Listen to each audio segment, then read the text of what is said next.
Hello Sudoku friends, this is another extreme puzzle from the app on my phone that I like to use. I want to see how this one goes. I copied the grid over to sudokuexchange.com.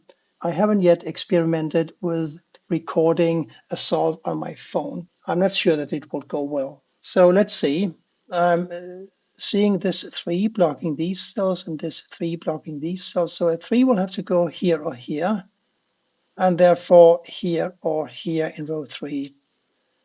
This is just me familiarizing myself with the grid, and as I'm scanning the grid quickly, I see the 6 here and here, and I notice this cell here. That's the only place for a 6 in column 9, so I might as well enter it. One of these will have to be a 9, and now I know instinctively that I'll have to look later for a 9 in one of these 4 cells in the bottom row. The 8 here and here and here will force an 8 to go here or here eventually. And automatically, when I make these deliberations, I continue looking at the 8s. So I know that this 8 forces an 8 to go in one of these 3 cells. And at the same time, I'm looking at this 8 and this 8 here. And I immediately see this 8 as well. And that, of course, forces an 8 to go here.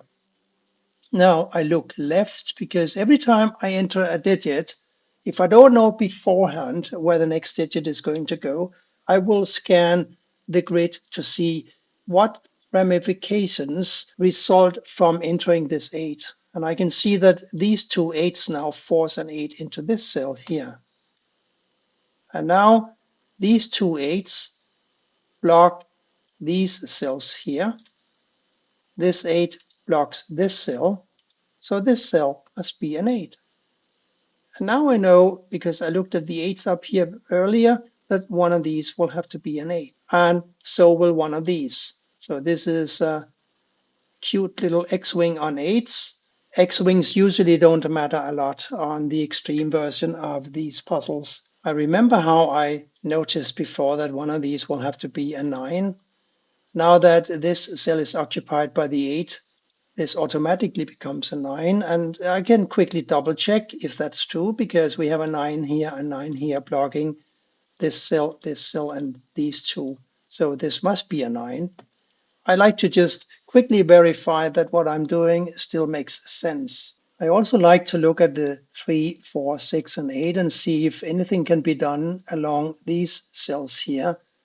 Now, there's a 4, 6, and an 8 already, so the only digit that concerns me now is a 3, which can't go here, but it will be able to go here or here. But now I know, and I don't really have to worry about it anymore until I see the 3.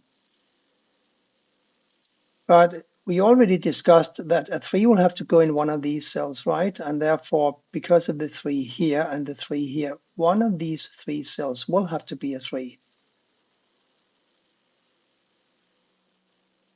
These are just things that I register mentally as I look at the puzzle. Some of you tell me that you think that I have a great memory.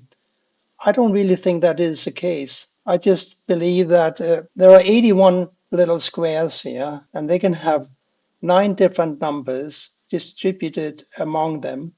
And I don't really think it's that much of a reach to remember a few digits for a few minutes. So it's probably also because I'm used to solving these puzzles without the help of notation or pencil marks. And that probably helps sharpen the memory. But I think anyone can do this, to be frank. We know that one of these two must be a 6, don't we? Because of the 6 up here and the 6 in this cell. These cannot be 6, therefore one of these must be a 6. And if we now look at the 6 here, we need to find a 6 for this row up here. And they can't go here, here, here, here, nor here because of this 6. Therefore, this must be a 6. And now one of these two cells must be a 6. And this 2 and this 2 now block these cells. Therefore, this is a 2. Now we just need to find a 1, 4, and a 5 for these 3 empty cells. The 4 will have to go here or here, the 1, 4, and that's about all I can say about them at this stage. But I noticed the 3 blocking these cells and the 3 here blocking these cells, and that makes this an automatic 3. And given the 3 up here and these 2 3s, this now must be a 3. This cell must be a 4 because there's a 4 already in row 7 and 8. The 4 here and the 4 here forces the 4 to go in this cell and therefore in this cell. This is now a 1 or a 5 and this is a 1 or a 5. And we can resolve those easily because this 1 here blocks these cells and therefore puts a 1 in this cell. This can now not be a 1. It has to be a 5 and this is a 1 and this now must be a 5. And therefore this is a 6. This 6 and this 6 puts a 6 in one of these 2 cells. The 5 here and here block these cells here. The 5 here blocks this cell, therefore this cell must be a 5. And we've got the 5 here and here,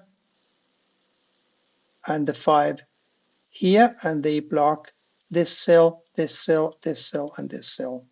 So this 5 is an easy single. And now this 5 and this 5. This 5 gives us a 5 for column 9, like so. And that makes this the last 5, I think, of the grid.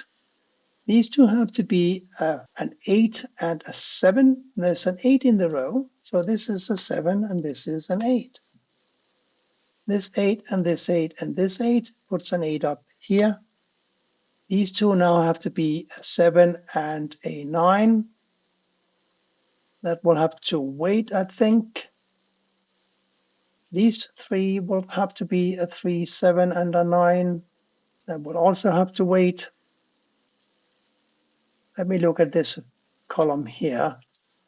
There are only 4 givens, but there are a lot of other digits in this rank or in this chute here. So we need to find a 1, 2, 6, 7, and a 9. Let's see.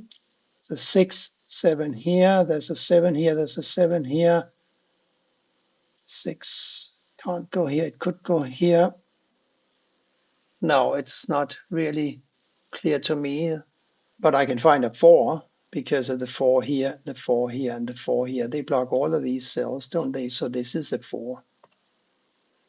And every little digit helps. Oh, looking at the 3s, these 2 3s block these cells, don't they? And the 3 up here blocks this cell, so this is an automatic 3. And that makes this a 3. And now we got the 3 for column 7. It must go here because of the 3 here, here, and here. They block these cells. So this is a 3, and therefore this is a 3. These 2 cells have to be a 7 and a 9, making these a 1 and a 2. Let's see if we can do anything with that. Well, if this is a 7, 9, then this also must be a 7, 9 if these are 1 and 2, right?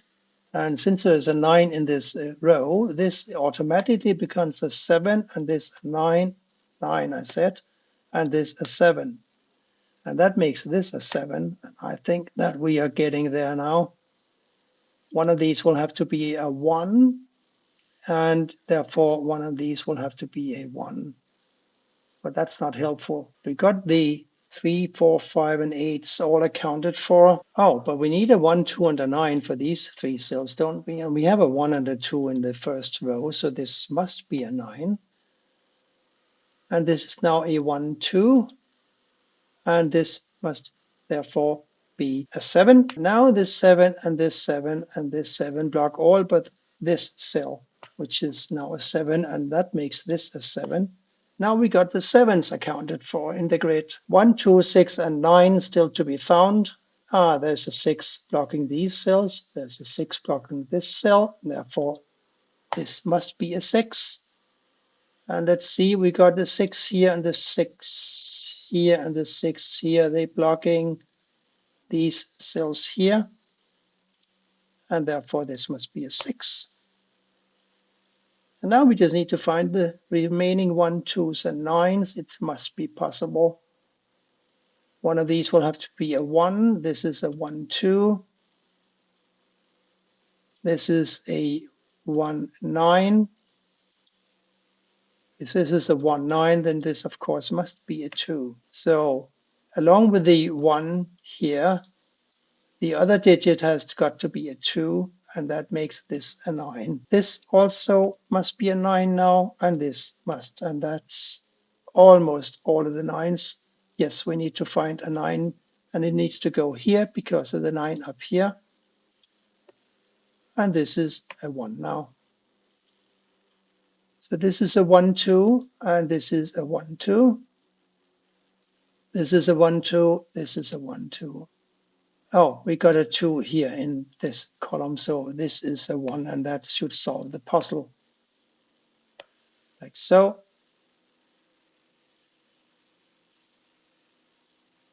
This is just cleaning up. Yep, that's it. That was kind of a fun puzzle, but again, not too difficult. But it shows the way that I go about solving these puzzles. And well, that's the reason for my channel, isn't it? Thank you for watching, and bye for now.